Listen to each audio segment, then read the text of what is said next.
This is CBC Here and Now.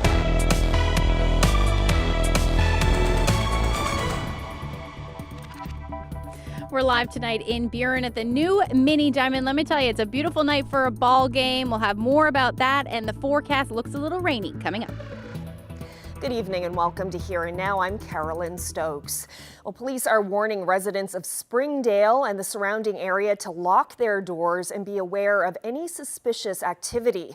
Police are also looking for witnesses. This following a home invasion and assault on Elm Street on Monday.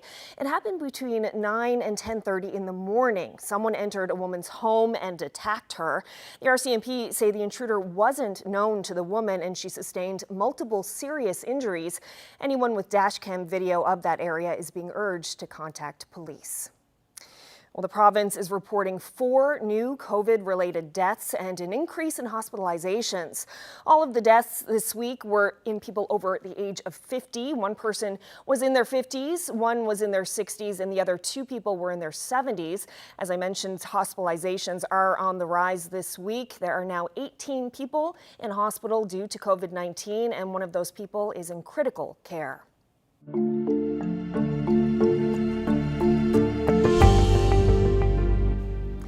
Well, crews continue to battle the Central Forest fires. The fire near Paradise Lake is still considered out of control, with 3 helicopters and ground crews working to put it out. The fire along the Bay d'Espoir Highway is now 50% contained, while a fire along the Southern Lake Access Road is 30% contained. Well, a veteran broadcaster from this province is weighing in on a story that's capturing attention right across the country.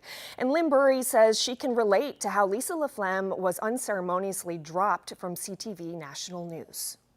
On June 29th, I was informed that Bell Media made a, quote, business decision to end my contract, bringing to a sudden close my long career with CTV News. I was blindsided and am still shocked and saddened by Bell Media's decision. That's CTV News anchor Lisa LaFlamme announcing this week that she'd been axed by her network's parent company after more than 30 years. Millions have now viewed that video. The veteran anchor and reporter wasn't able to say goodbye on air. Instead, she took to social media for her final sign-off. Former NTV News anchor Lynn Burin is calling it a public relations disaster, saying Bell's decision is deeply disrespectful and runs counter to how older male colleagues are being treated. Burin says she experienced a similar situation with her former employer. She spoke with our Ryan Cook yesterday on CBC Radio's On the Go. Here's part of that conversation. I think that this is a public relations disaster for Bell Media. I can't believe that it was handled the way it was. I mean, Lisa LaFlamme is a very respected journalist, very respected news anchor. They have a right to have anyone they want on their anchor desk, obviously. But I think that to have someone who worked for them for 35 years to be treated like this, people don't like that. And a lot has been said about the optics here as well. I mean, how she replaced a man in his late 70s and now she herself is being replaced at only 58. Just wondering, do you think that this sends a message to women in this industry? And if so, what do you think that is? I think that it probably does, to be honest with you. You know, I was speaking with a young woman earlier today, and we were talking about the Lisa LaFlamme situation. And a lot of women are viewing it this way, that it's age discrimination, that Lisa stopped dyeing her hair a number of months back. And this young woman said to me, do you think it had anything to do with that? And I said, who knows? This whole decision makes no sense. Lisa LaFlamme leaves without being able to use her platform, to use that desk to sign off one last time and address her audience. And I know that that's something that you share in common with her, and I'm just wondering, how difficult is that? I don't want to touch on it in any big way. I will say this to you. My exit from NTV was not my choice either. And these things happen, and unfortunately, they do. And I didn't say goodbye to people on the air. I did so on social media. And it's very unfortunate that they happen, but they do. the nature of the business, and sometimes it can be cruel, and people deserve better treatment than they get. She was with CTV News for I think it was 35 years, and I was with NTV for 36. So it's a hard way to end your career. And we did reach out to NTV for comment. A spokesperson says the company can't discuss private matters as it relates to employees past or present. Now you can hear Lynn Bury's full interview with Ryan Cook. You'll find it on the On The Go website or CBC Listen app. You can also read more about this story on our website, cbc.ca/NL. Now we have more information about a warning police issued the public this week, warning bar patrons in St. John's to be extra vigilant when out for a drink. We now know police have received 4 complaints in the last month from people who have suspected that their drinks have been spiked without their knowledge. The RNC says it's happened at multiple downtown locations. Police say all reports are being taken seriously and there's no evidence to suggest this is organized or being carried out by bar staff. The George Street Association, along with the RNC, is warning people to keep a close eye on their drinks when out and to contact police if you believe you've been drugged.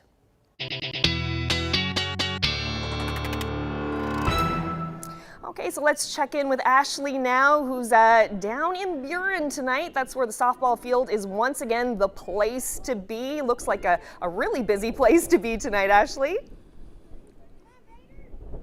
It definitely is. It's definitely come alive over the last couple of days for sure. Lots of kids behind me practicing right now as well. It's a nice night for it for sure. Let's get into the weather. I'll have a lot more on this diamond when we come back, but let's talk about the weather that's happening right now. We do have a few showers in and around the area, particularly across the Avalon and then the southern areas, southwestern portions of the island. Right now, a few showers in and around Burin Peninsula, but for the most part, missing this area. And if we zoom out, you can see that area of low pressure. So all these showers are out ahead of it. And this will be the weather maker over the next day or so. Nice ridge of high pressure to the north. That's keeping things absolutely gorgeous up across the Big Land. Taking a look at the shower activity right now outside St. John's, not a whole lot happening at the moment. 15 degrees, a little bit of a humidex as well, around 19. But it's a bit breezy, those winds around 24 kilometers per hour. And if you take a look at what's happening out there across the board, pretty windy or gusty, I should say, down here in the Burin Peninsula as well, about 40 or 50 kilometers per hour. As we head through the overnight tonight, those winds will ease off a little bit, likely going to see a bit gusty, more gusty on the west coast.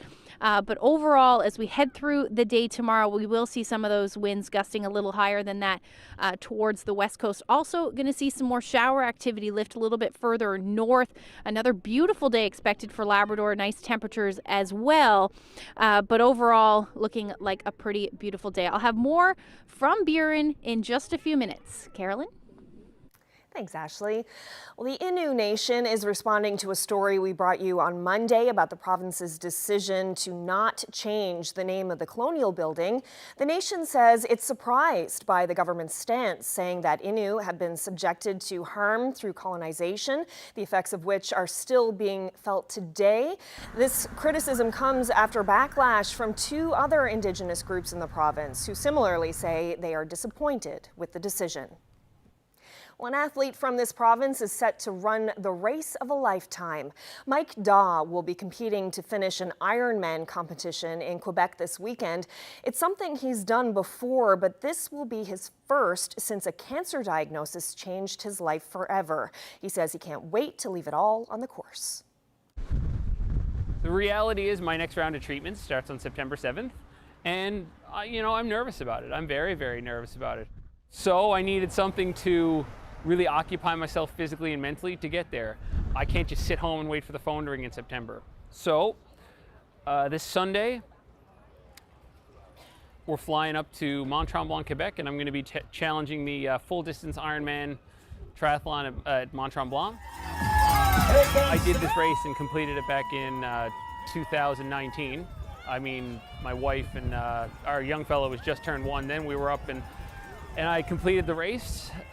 It's an incredible undertaking. It's a very long day in the office. And, I've prepared for this as best as I could. I'm going to give my mind, body, and soul to this event on Sunday, and to try to just, again, set an example for our kids. You know, we have a 4-year-old and a 1-year-old, and when they're looking up at you, you know, you got to try to dig in and do the best you can to show them that times are tough sometimes, but you got to be resilient, you got to fight back. I remember the day I was diagnosed in the doctor's chair last year. You talk about just mentally and physically disintegrating. I mean, everything goes on the back burner. You're wondering, you know, what's life going to look like in the short, medium term future. I've never smoked a cigarette in my life. I've never done a drug in my life. No family history, you know, 35 years old at the time. I have absolutely no business being in these shoes. I've been a competitive amateur athlete my whole life. I have no business being in these shoes. I don't know how we got here, but we're here. I hate everything about this, but I'm also lucky enough to be able to speak up about it, you know. I very much recognize that I'm in a position that I can speak up and talk about this and raise attention and awareness about these types of situations, because there are people younger than me, older than me. Like, you know, this doesn't discriminate. This can happen. It's been an incredibly emotional week for myself, my family, just because I've put so much into this. And no matter what, I'm proud of the work I've put into it. I'm proud of the build-up. And, you know, again, I'm just trying to set an example for our kids about, you know, tough times, they don't always last, but tough people do. I am ready to channel all this and let it fly on the race course on Sunday. I don't care what the time is, but I'm going to do everything in my power to get a finish. And, you know, I'm an emotional, wear it on my sleeves kind of guy anyway, but the thought of seeing my wife and kids at the finish line and just, man, just letting it out, that, oh, man, I want that so, so, so bad. Oh, well, good luck with it. As you mentioned, will be racing on Sunday. You can track his progress through the Ironman Marathon at ironman.com or on Facebook.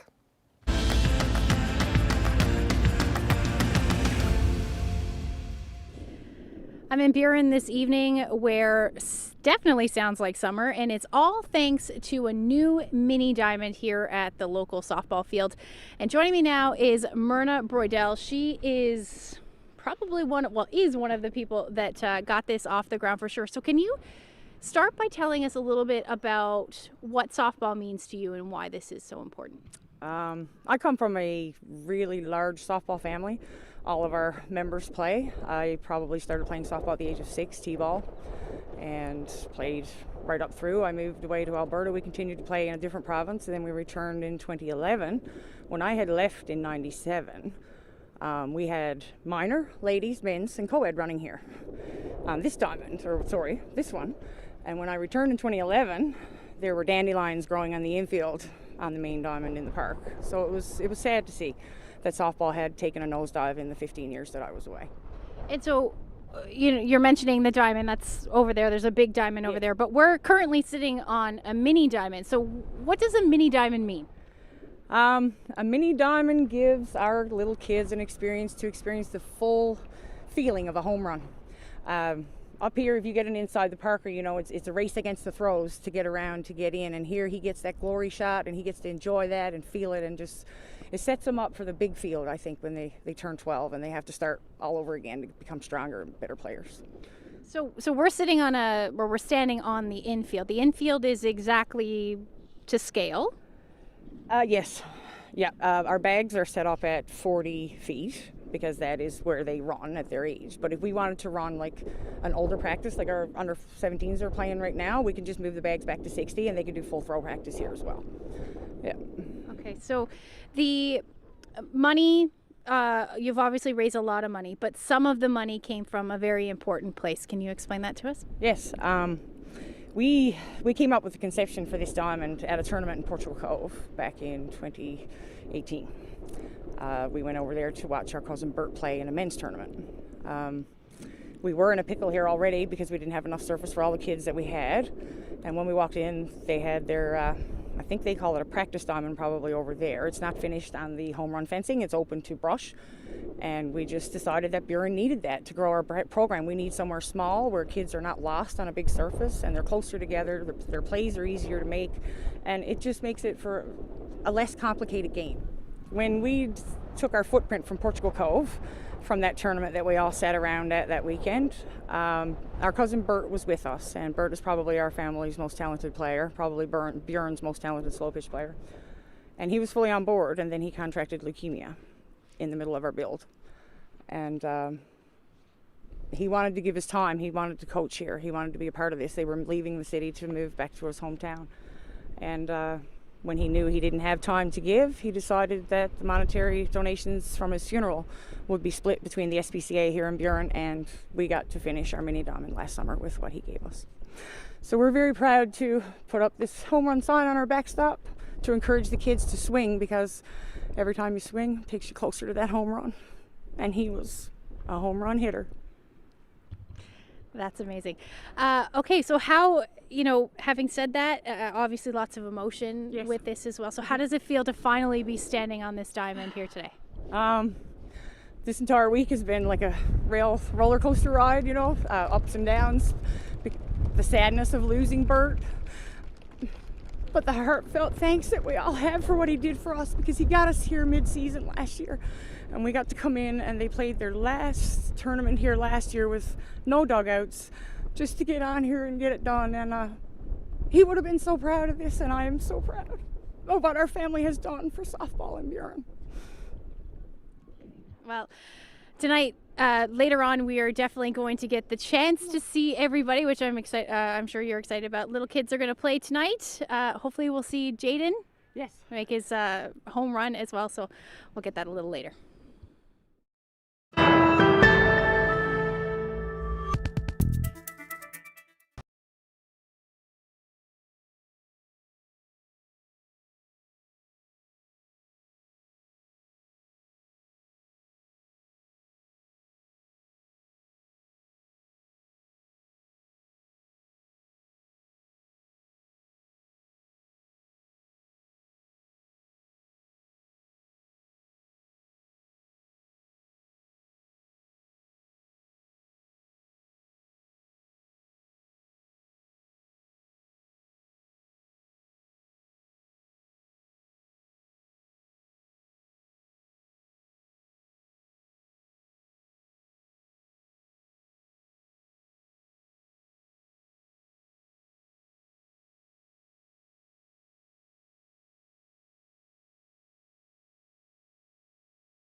Well, looks like a beautiful night for a ball game in Burin, and also a very emotional night. As we saw a few moments ago, the field there certainly means so much to the community in Burin. That's where Ashley is right now. So Ashley, have you had a chance to see much of the action there?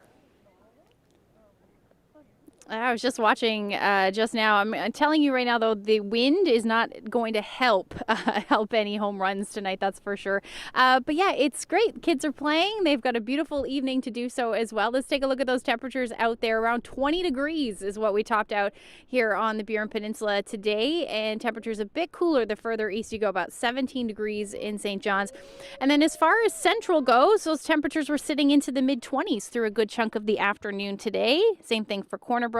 And then the top spot was Happy Valley Goose Bay at 29 degrees today. A number of areas, as you can see, across the Big Land into the mid to high 20s. That's well above where you should be sitting this time of year. Taking a look at the humidity, though, even though we're talking about these mild temperatures, there's next to no humidity up across the Big Land. Down through the southern areas of the island, though, feeling a bit sticky. It definitely does here on the Burin Peninsula. About 25 is what it's feeling like with that humidex. And if we take a look at where those dew points are, we mentioned that yesterday, but we're sitting between 15 and 17 with those dew points. And as we head through the next couple of days, we're actually going to see that humidity start to increase, certainly into Thursday and Friday, and then we'll see a drop of that for eastern areas of the island. As far as central goes, you'll see your humidex peak by the time we get into Thursday, even into Friday. It's going to feel very humid and then back down again. A little bit muggy, but overall pretty comfortable. And then as far as eastern Labrador goes, temperatures actually going to rise, or stay, I should say, where they are right now. And you're going to feel a bit humid over the next couple of days, even as we get into next week. So certainly a nice trend for you. And that's because there's a ridge of high pressure is sitting over you at the moment. We do have one that's just east of the island, but that area of low pressure is our weather maker right now. Seeing some showers for the eastern half of the island, or at least the eastern portions of the Avalon Peninsula. You can see the heaviest showers right now are staying offshore. Nothing really through central portions of the south coast. And then as you head towards the west, that's where we're seeing all of that shower activity. Now, the model's not doing a great job on picking up where those showers are, but they are showing that they should stay well offshore tonight. At least the heaviest showers should, except for the west coast. You'll see those showers likely move a little bit further north and even through central. Don't be surprised to see a few spits of rain as we head through the evening hours. Otherwise, fairly quiet up across the Big Land. Just some increase in cloud as we get into the early morning hours. Temperatures tonight, not really going to move too much, between 12 to 16 degrees across the province, except in Lab West, where you'll see your temperatures dip a little bit tonight, about 9 degrees. But overall, winds not overly impressive up across the Big Land. However, we will see those easterlies between 40 to as much as 50 kilometers per hour for a good chunk of the island tonight, but they will ease as we get towards the morning hours. Now, as far as what's going to happen tomorrow, likely a cloudy day right across the board. We may see a few peaks of sun in the mix, but overall those showers are going to work their way further north. They may be heavy at times as well as we get into the afternoon hours, certainly as we get into the evening hours for the Avalon. That looks like when we should see some of those heavier showers move in, and then the clouds are going to move in up across the Big Land as well, and you'll see your showers as we head towards the evening hours for the most part. And there you go, there's a look at some of those heavier showers moving in overnight across the island, continuing through Friday morning for southeastern portions of Labrador. Temperatures tomorrow will be a bit warmer, and that's because the easterly winds will let up a little bit. We're going to talk about 10 to 15 kilometer per hour winds. And then as we head towards Clarenville, Bonavista, temperatures a tad cooler for you, around 17 degrees. Most of the south coast will sit around 20 degrees through the day. As far as central Newfoundland goes, you're looking at your temperatures anywhere from 17 to 20 degrees. South coast again, around 18, but overall unsettled day through central. And then for the west coast, easterly winds around 20 to 40 kilometers per hour. You may see gusts a little bit higher than that, but overall your temperatures will be sitting in the 20s again. 22 in Corner Brook, 17 in Port aux Basques. And then as far as the northern peninsula goes, you'll see your clouds on the increase through the day, maybe some showers later on, but overall about 20 degrees for St. Anthony, 18 in Marys Harbour, and another beautiful day expected in Cartwright with that sunshine and 25 degrees. And the warm temperatures, the mild temperatures continuing for a good chunk of the Big Land, 27 degrees in Makkovik, 28 in Happy Valley, Goose Bay, and Lab City. You are going to hover in and around 25 degrees with lots of sunshine, and then those winds around 10 to 15 kilometers per hour. So we're going to have more. We talked about how important the diamond is, but we're going to talk to some kids a little later about how excited they are as well.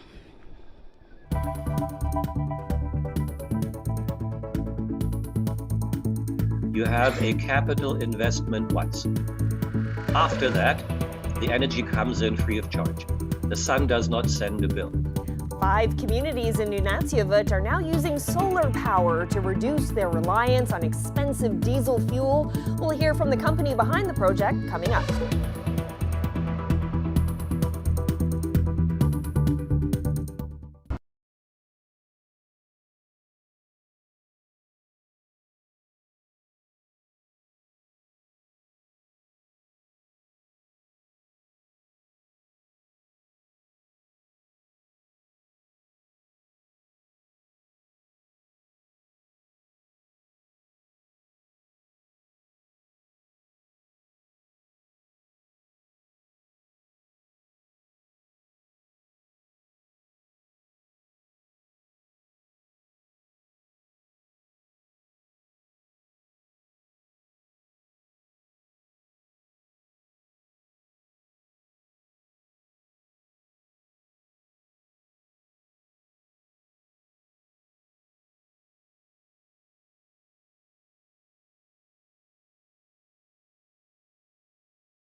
5 communities in Nunatsiavut are now using solar energy as a power source. Solar panels were recently added to buildings in Postville, Rigolette, Nain, and Hopedale, and that's in addition to the panels that already exist on the arena in Makkovik. It means free energy is being fed into the grids. The company behind the installation says the project is about reducing the reliance on diesel fuel in remote communities. Here's the president of Green Sun Rising, Burin. The group of 4 solar projects we just implemented came about as a consequence of the Nunatsiavut government desiring to have one operating solar system in each of their 5 communities. And since Makkovik had one already, the other 4 were chosen. Everybody wins for every solar system in a diesel community, because ultimately the operation of diesel power plants in remote communities are very costly, and they are subsidized one way or another. With a solar photovoltaic system, you have a capital investment once. After that, the energy comes in free of charge. The sun does not send a bill. So for 35 to 40 years, you basically get energy for free. In the diesel power plant, the 1 liter diesel you just burned right now, well, you need a fresh liter next time around. So basically with a diesel power plant, you have a constant outflow of money for a constant inflow of diesel fuel and a constant outflow of emissions. So it's about the cost of operation, because if you have a solar photovoltaic system, that will reduce the amount of electricity you need to buy from the grid. That will overall also reduce the amount of diesel being used, so that reduces emissions and wear and tear and so on. A solar photovoltaic system is perfectly quiet. There are no moving parts. It's simply sun energy in and free electricity out. Each 3.5 kilowatt hours of clean solar electricity mean that 1 liter of diesel does not need to go through the diesel power plant. So the overall savings are dependent on the size of the system, and the Makkovik system is doing well over 40,000 kilowatt hours per year. And so that will displace about 13 or 12,000 liters of diesel every year. And that is, by the way, diesel in the community. That does not yet include the energy required to bring the diesel there. And quite frankly, diesel in our remote communities is extremely well traveled. The solar photovoltaic effect, Carolyn, works very much in a direct proportional way. Lots of sun energy in, lots of photons in, lots of free electrons out. Just a few photons in, just a few electrons out. No photons in, no electrons out. So please do not hold my feet to the fire in the middle of winter when there's 0.5 meter of snow and ice on top of solar modules and the sun comes barely up over the horizon.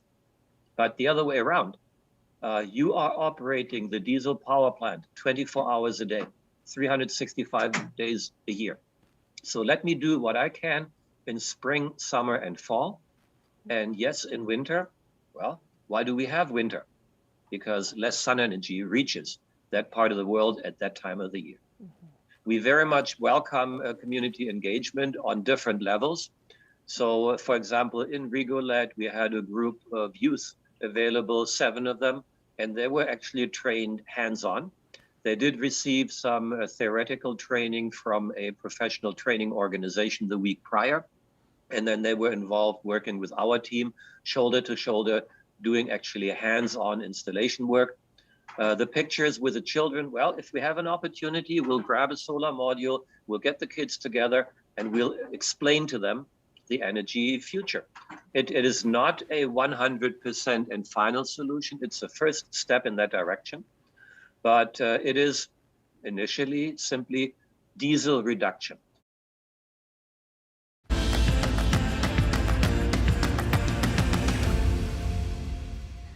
Well, for a group of performers, a recent drag show in Happy Valley Goose Bay was a milestone. It was a major moment for the town and also meaningful for one of the homegrown stars.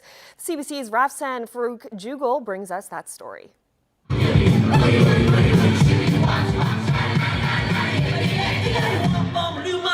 The jam-packed drag show kicked off at the Masonic Lodge in Happy Valley Goose Bay. The Safe Alliance calls it the town's first drag show. It was also a homecoming for one artist. Growing up in Goose Bay, I always tell people to be a very special experience. I had a lot of really great opportunities. I did drama in high school. I was on our drama team. I was on the swim team as well. I played hockey for a lot of my youth as well. So, I was very involved and immersed into the community through those things. But the only thing that really followed me was kind of the artistic side after I left. So that's kind of credited to my drama club for helping me bring that one further. So you growing up in Happy Valley Goose Bay, now coming back here and you're doing your own drag show, what's that like? It's surreal, to be honest. I was saying on my Instagram the other day that it's quite literally a dream come true for me. It's a bit embarrassing to admit, but when I was younger, I used to go for walks around my neighborhood in Goose Bay, and I would have my headphones in the back of my head somewhere, it was the drama club kid in me probably, I just kind of pictured of making it big and coming home and doing a show like this, and now it's happening. So yeah, it's quite literally a dream come true for me. And for the crowd, the dream did not disappoint. The all-ages show featured talent from across the country. My name is Barbara Bardot, and I'm a drag superstar. Everyone comes into drag for a different reason. Some people love the makeup. For some people it's about creating their own stories, others it's telling stories that they know and love. For me, the first drag numbers I ever did were musical theater songs that I always wanted to perform but couldn't because they were female songs and stories by women, about women. But they've always inspired me as well, so it's nice to be able to now share that too. And how important is it to be able to express yourself, your authentic self, in a public setting? That's a really great question. It's a tough question. I'm living my dream. I never thought when I went to musical theater school that this is what I'd be doing, that I'd be doing drag. I thought I would be in plays and musicals. And I had a chance to do that professionally, and I enjoyed it, but I've never felt more happy or passionate about something I've been doing than when I'm up on stage in drag, especially at an all-ages show like we're going to do today. We'll get to look out, and there will probably be kids in that audience who will remember this for the rest of their lives, and it'll impact them in whether they stand up for someone else in the future because of what they see today or what they enjoy, or if it helps them feel more confident in themselves and who they are. It's an art that's open to interpretation, and everyone has a different take. And drag is a lot about shape-shifting and making an illusion. So we contour and glue our eyebrows down so we can change the shapes of our face and change how we look. 100%. Drag is different for everyone. 24 Flavors has a beard while they do drag, while I go for more of a feminine look, while some people paint their whole face to be a whole different color, they might do clown looks, they might do crazy animal looks. It's really fun to play with the gender aspects of it all too. The show is also about demanding representation by bending gender norms and traditional stereotypes. Drag is a protest. We're meant to stand out. We want to be looked at. We want to be seen.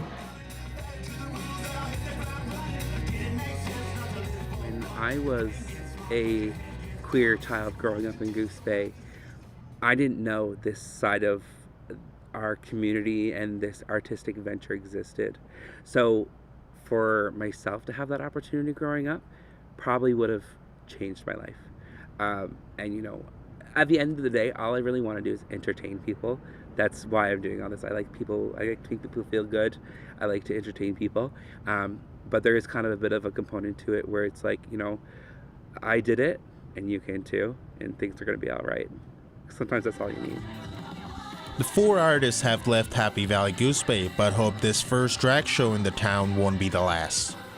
Rafsan Farouk Jugo, CBC News, Happy Valley Goose Bay.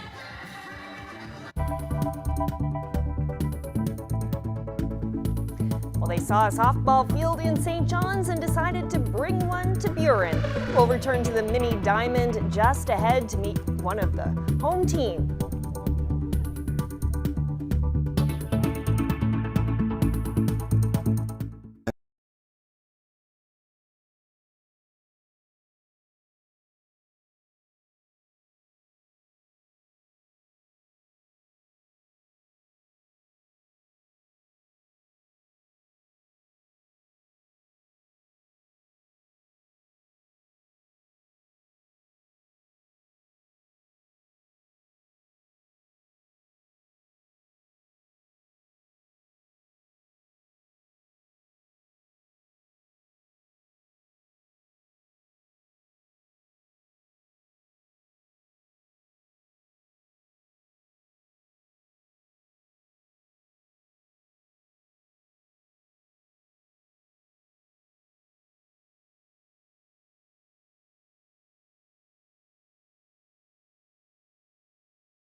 Well, earlier in the show, we talked about how much this diamond means to the town of Burin, but we thought it'd be time to talk about the kids, or talk to the kids, where this diamond means a lot to them and the ability to play on the field. So I've joined by pretty much the entire team right now, so hopefully get a few of them to talk to us.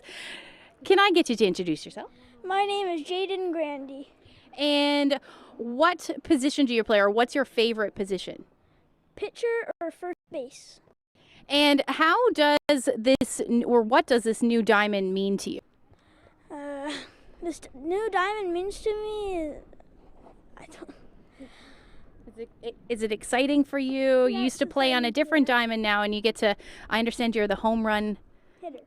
You're the home run hitter. So tell me what that means to you. Why does this diamond allow you to hit home runs?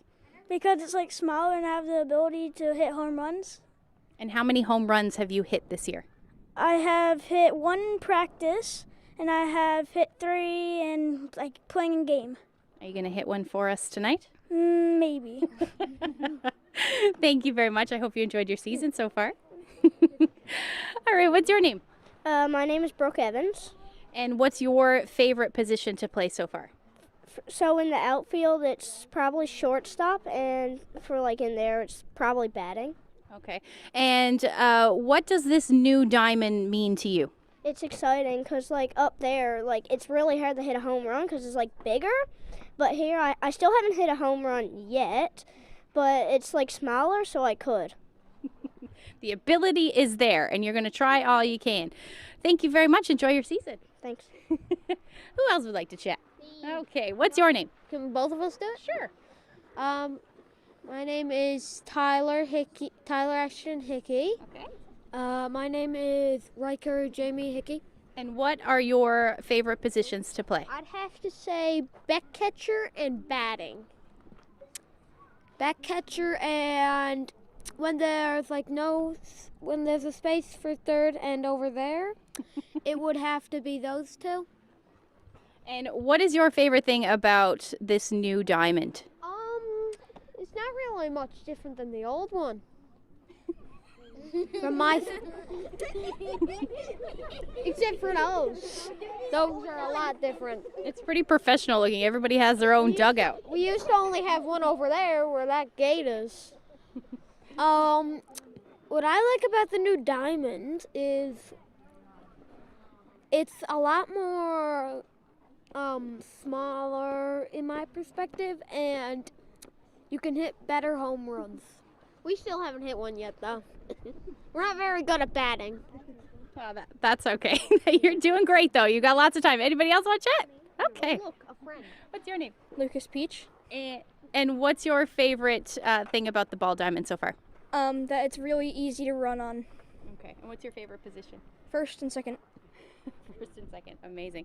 Well, as you can see, lots of kids very excited about the ball diamond for sure. They've got a couple of more days of rain, but it does look like the weekend is going to be beautiful weather-wise, and I will get into the long-range forecast when I come back. Thanks so much, Ashley. You want to wave?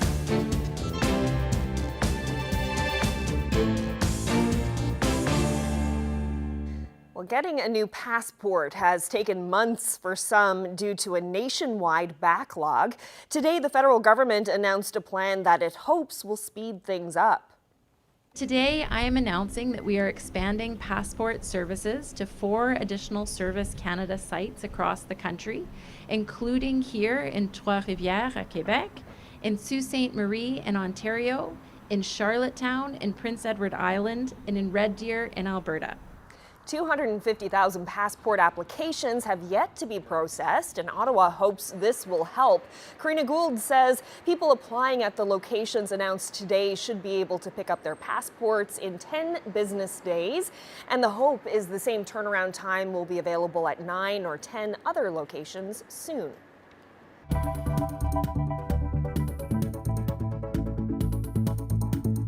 Residents of St. Vincent's have come to terms with the sale of their Catholic church, but selling the garden too? They say that goes too far. What some people are doing about it, that's tomorrow on the St. John's Morning Show. And on Labrador Morning, avian flu has been found in harbor seals along the St. Lawrence River. What that might mean for the coast of Labrador and what DFO is advising people to do, that's tomorrow.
Prepare to have your heart melted. His name is Carson Fullerton. He's 5 years old and he starts primary school next month.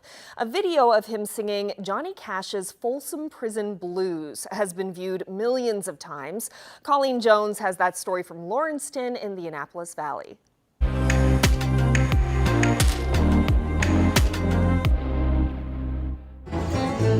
It's exhibition time. Trucks are rolling in. Barrel racing and horse pulls have returned. And inside this old hockey rink, the dressing room is now a green room.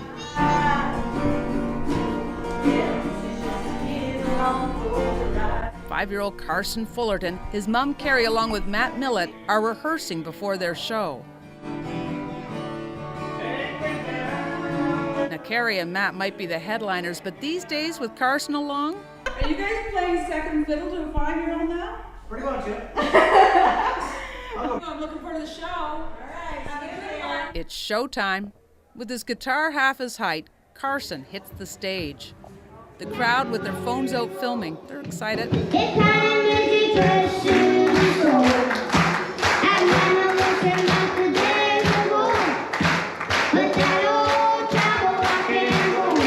do you think of the kid?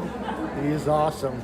All this fuss because just a few weeks ago at the Moshville Community Hub, Bill McDonald posted this video of Carson on a step stool belting out a little Johnny Cash.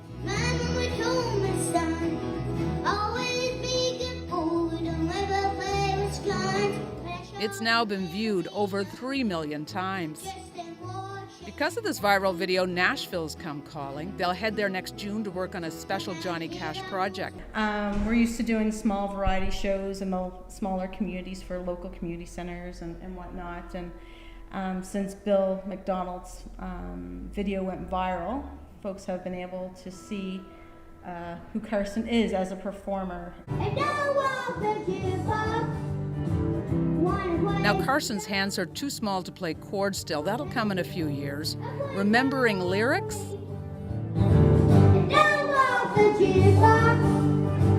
Well, he can't read. So it's complete memorization. He's going into grade primary at our community school, and he must just be at the age of where he just sponges all the information and soaks it all in. Mind you, he does listen to the songs over and over and over again. Every day involves music, so. Come back for your interview. Like a lot of 5-year-olds, Carson's a man of few words. But I do manage to find out who his favorite singer is. Yeah. Who's your favorite singer?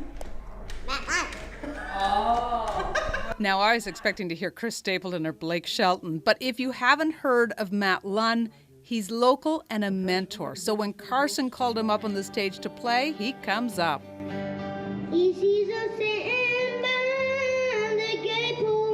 He's amazing. He's like a sponge. He soaks up everything that he sees and hears. And when he gets up with me with my bluegrass bands, it's amazing how he can just, his timing, his rhythm is just amazing. We get him on his chords, in about 10 years, he's going to be a force to reckon with. One thing is clear. This 5-year-old loves the stage, loves to perform, and the crowd, they love him. Their next show is in New Ross at the Fairgrounds on Friday. Colleen Jones, CBC News, Lawrencetown.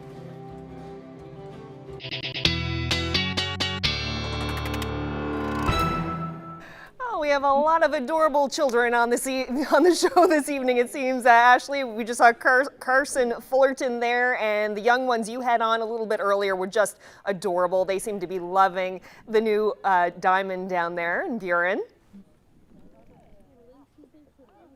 Yeah, they certainly are, and they're doing a great job as well. They've got a beautiful evening tonight, but the long-range forecast, at least the next couple of days, looking a little wet for some areas. Let's jump right into that for tomorrow, for Friday morning. So things will be a bit unsettled through the day. We're going to start to see a little bit of unsettled weather up across the Big Land as well, particularly southeastern portions, and that will continue through the day. Now, temperatures expected in and around the mid-20s for a good chunk of the island, and then as far as Labrador goes, you're going to stay in those 20s. A bit cooler for the northern peninsula and along the strait there into the teens through the afternoon, but overall, warm across the Big Land. So Lab City sitting around 25 degrees through the day. Now, most of Friday evening and into Saturday morning is going to stay unsettled as that area of low pressure continues to be the weather maker. But as it pulls out, it's going to pull that shower activity with it for the most part. We should actually see some clearing skies. Some may linger across the Big Land, but overall the weather will improve and temperatures will sit into the 20s for most of the island as well. 22 degrees for St. John's, 23 for Grand Falls, Windsor, and then back up into the 20s for the Northern Peninsula as well as along the Strait.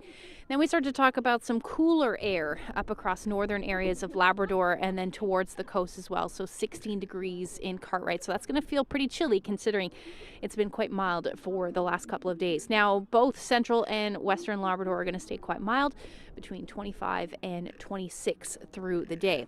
Now, taking a look at the long-range forecast for St. John's and eastern Newfoundland, again, the start of the weekend looking a tad unsettled, but as we head towards Sunday, look at that, 25 degrees and sunshine at this point, and some sunshine continuing as we head into Monday with those temperatures in and around 24 degrees, overnight lows, not really moving too much, anywhere from 13 to 16 degrees for the long-range forecast. And then as far as central Newfoundland goes, Saturday looks a little bit unsettled, like I said, but with those clearing skies. Sunday, absolutely beautiful and 25, and then the chance of some showers will return as we get into the beginning of next week. But temperatures staying pretty impressive, 26 degrees. Western Newfoundland, similar. A lot more sunshine, it looks like, for you at this point, and your temperatures into the mid to high 20s, overnight lows around 15 degrees. Now, for eastern Labrador, Saturday looks beautiful, but by Sunday we'll see that chance of a few showers. Temperatures really warming up. So it's warm today, but about 30 degrees by the time we get into Sunday. Monday around 28 as well. A little cooler for western Labrador as your temperatures hover around 22 to 24 degrees, and also a bit more unsettled. So you're certainly looking at that chance of showers scattered, but still the chance of showers, and also some peaks of sun in the mix. Speaking of the Big Land, finally seeing some summer-like weather. This is a perfect day for a paddle. Mark shared that great shot with us, and if you have any weather photos that you would like to share with us, send them to my Facebook page, Twitter, or email them to nlphotos@cbc.ca. Beautiful. Thank you so much, Mark, for that shot. And Ashley, I'm sure you're having a great time down there. I know you're kind of in your element. I know it's a mini diamond, but you love to play softball. So are you going to get to throw a couple of balls before you take off tonight? A couple of people asked me if I was going to hit, and I said maybe I could probably hit a home run out here, but I'll likely miss the ball with the pressure. So I'm going to leave it to the little kids. Good stuff. Well, thank you so much, Ashley, and thanks to everyone home for watching tonight. Good night. Good night.